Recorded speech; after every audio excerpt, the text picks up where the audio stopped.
নমস্কাৰ বন্ধুসকল, আজি আছো মই এডৰা ঘেঁহু খেতিৰ মাজত। অৰুণাচল প্ৰদেশৰ নামচাই জিলাৰ লেকাং অঞ্চলৰ কৃষ্ণপুৰৰ এডোখৰ ঠাইত আছো। ওচৰতে আছে নৰধিংখন আৰু এয়া আপোনালোকে দেখিছে মোৰ চাৰিওফালে ঘেঁহু খেতি। বিশেষকৈ অসম আৰু অৰুণাচলত কম সংখ্যক লোকেহে ঘেঁহু খেতি কৰে। বিশেষকৈ হাৰিয়ানা, পাঞ্জাৱ, উত্তৰ প্ৰদেশ, বিহাৰ এইবোৰ অঞ্চলত এনেকুৱা ধৰণৰ খেতিসমূহ দেখিবলৈ পোৱা যায়। আৰু মই কিছুদিনৰ আগতে উত্তৰ প্ৰদেশলৈ গৈছিলোঁ আৰু তাত মানে 12 মাহেই খেতিৰ সৈতে জড়িত ঘেঁহু খেতি, ধান খেতি আৰু অন্যান্য খেতিৰ সৈতে জড়িত হৈ থাকে। কিন্তু আমাৰ অসমত আৰু অৰুণাচল প্ৰদেশত খুব কম সংখ্যক লোকেহে এই খেতিৰ লগত জড়িত। আৰু এই ঘেঁহু খেতিডৰা কৰিছে আমাৰ ককাইদেউ বিলেশ্বৰ মৰাণ ককাইদেউৱে কৰিছে। নমস্কাৰ দেই। নমস্কাৰ। আপুনি পূৰ্বতে এনেকুৱা ধৰণৰ খেতি কৰিছিলে নেকি? বহুত বছৰ আগতে সৰু হৈ থাকোঁতে আমাৰ দেউতাহঁতে খেতি কৰিছিলে, তেতিয়াই দেখিব। তাৰ পৰা মই প্ৰায় দেখা নাই। এই মাটিডৰা মানে বহুত দিনৰ পৰা এইটো চাপৰিটো এনেকৈ পৰি থকা দেখি মই এবাৰ অলপ চিন্তা কৰিলোঁ। ঘেঁহু খেতি মই কৰিবলৈ বৰ আশা আছিলে, গতিকে বিজন নোপোৱা দুখত মই অকণমান থমকি দিবলগীয়া হৈছে। এতিয়া মই বিজনটো মানে বহুত জেগাত ফোন চোন কৰি মেলি অলপ বিজনটো পোৱাত মই অকণমান খেতি লগাইছোঁ। প্ৰায় 18 বিঘামান হ'ব। অকণমানটো মুঠতে আপুনি ইয়াত 18 বিঘামান ঘেঁহু খেতি কৰিছে। প্ৰথমবাৰ কৰিছে আৰু প্ৰথমবাৰ কৰিছোঁ। আপুনি এবিঘাত কিমান পৰিমাণৰ মানে বিজন হেঁচিছে? দেউতাহঁতে আমাক কৈ থৈ যোৱা মতে হেঁচিছোঁ। হয়তো এতিয়া আধুনিক যুগ, তেতিয়া মানে অলপ সাৰ ৰোৱা মাটি হৈছিলে। আজিকালি মানে এতিয়া মই প্ৰায় ইয়াত 12 কেজি বিঘাত 12 কেজি হিচাপত মই এতিয়া বিজনটো পেলাইছোঁ। মানে কিবা সাৰ প্ৰয়োগ কৰিছে নেকি? তেনেকৈ মই প্ৰথমবাৰ কাৰণে মই ট্ৰাই কৰিছোঁ। গতিকে আমাৰ ইয়াতো তেনেকৈ খেতি কৰা নাই। গতিকে মই ভাবিছোঁ কি ইয়াত সাৰ নহ'লেও চলিব নেকি বুলি ট্ৰাই কৰি চাইছোঁ। পোনে 18 বিঘা লগাইছোঁ। আৰু যদি ইয়াত ইমানটো ডাঙৰ নহ'লে মানে আগন্তত মই আকৌ এবাৰ খেতি কৰিলে সাৰ চাৰ প্ৰয়োগ কৰিম বুলি এনেকুৱা চিন্তাত মানে মই প্ৰথমবাৰ কাৰণে এনেকৈ খেতি কৰিছোঁ। আৰু দৰৱ পাতি কিবা প্ৰয়োগ কৰিছে নেকি? এতিয়ালৈকে একোৱেই দিয়া নাই। যদি নহ'লহেঁতেন বা থোক নপৰিলেহেঁতেন তেতিয়া দৰৱৰ ব্যৱহাৰ কিবা এটা মই চিন্তা কৰিলোঁ হেঁতেন। যেনেকৈ হেঁচিলোঁ মানে সেনেকৈ ধুনীয়াকৈ এতিয়া ওলাই গ'ল। সেই গতিকে আপোনালোকে এয়া দেখিছে খুব ধুনীয়াকৈ লহপহকৈ বাঢ়ি আহিছে। আৰু কিমান দিনৰ ভিতৰত মানে ইয়াত পূৰঠ হ'ব? আমাক দেউতাহঁতে কৈ থৈ যোৱা মতে এই ওলোৱাৰ পিছত মানে ঠিক 15 দিন বা 12 দিনমানত পকি যায় বুলি কয়। হয়। আৰু মানে খুব বেছি বুলি ক'লে 15 দিনৰ ভিতৰত মানে এইখিনি পূৰঠ হৈ যাব। হয়। আমাৰ এই অঞ্চলসমূহত মানে এনেকুৱা ধৰণৰ খেতি কৰা নহয়। কেৱল মানে ধান খেতিৰ লগতহে জড়িত। তাকো মানে বছৰৰ 6 মাহ ধান খেতিৰ সৈতে জড়িত, জুলাই মাহৰ পৰা ডিচেম্বৰ মাহলৈকে। আৰু বাকী সময়ছোৱা মানে আমাৰ ইয়াত মাটিবিলাক এনেই পৰি থাকে। কিন্তু এই ককাইদেউজনে, বিলেশ্বৰ ককাইদেউৱে মানে এনেই পেলাই নথয়, মাটিডৰা মানে খেতিৰ উপযোগী কৰি তুলিছে।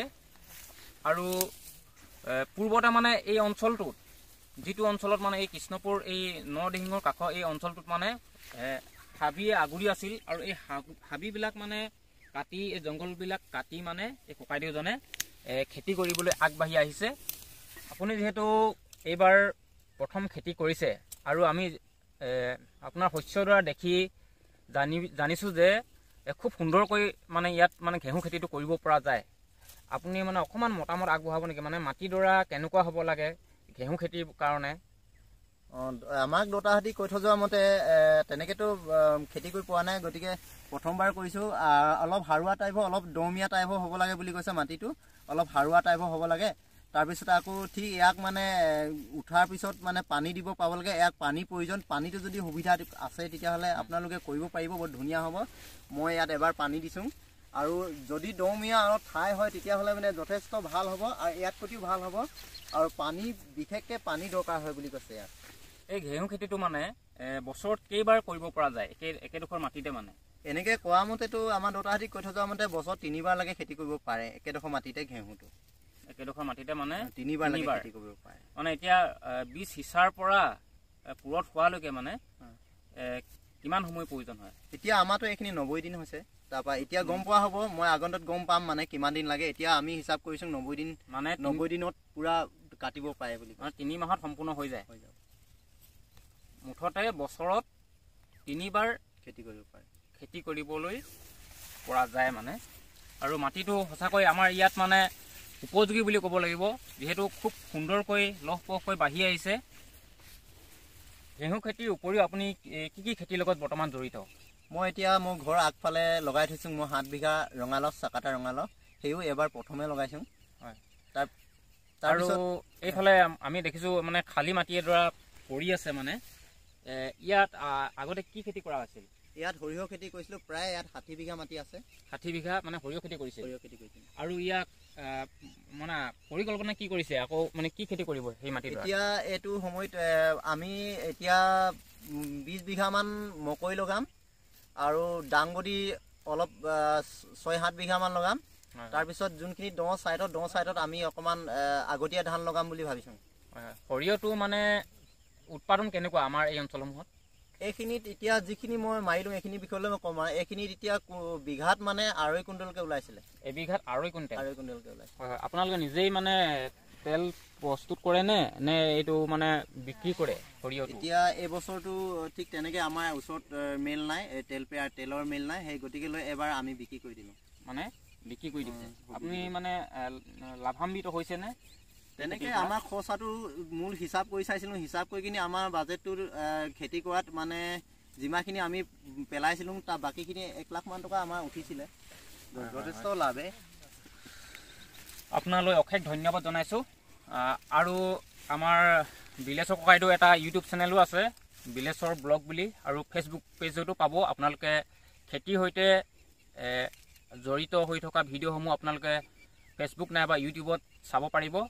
আৰু স্ক্ৰীণত আপোনালোকক মই ফোন নাম্বাৰটো দি দিম, আপোনালোকে যোগাযোগ কৰিব পাৰিব। বাৰীখন মানে চাবলৈ আহিব পাৰিব কেনেকুৱা ধৰণে কৰিছে ঘেঁহু খেতি। যিহেতু আমাৰ এই অঞ্চলসমূহত মানে প্ৰায় মানে ক'বলৈ গ'লে মানে এনেকুৱা ধৰণৰ খেতি নকৰেই। হয়, এই অঞ্চলত চাগে আপুনি প্ৰথমবাৰ কৰিছে বৰ্তমান সময়ত। হয়, প্ৰায় মানে সৰিয়হ খেতিটো কৰে, ৰঙালাও খেতি, এনেকুৱা ধৰণৰ খেতিবিলাকে মানে, আৰু ধান খেতি, এনেকুৱা ধৰণৰ খেতিবিলাকে মানে কৰে। আপোনালৈ অশেষ ধন্যবাদ জনাইছোঁ।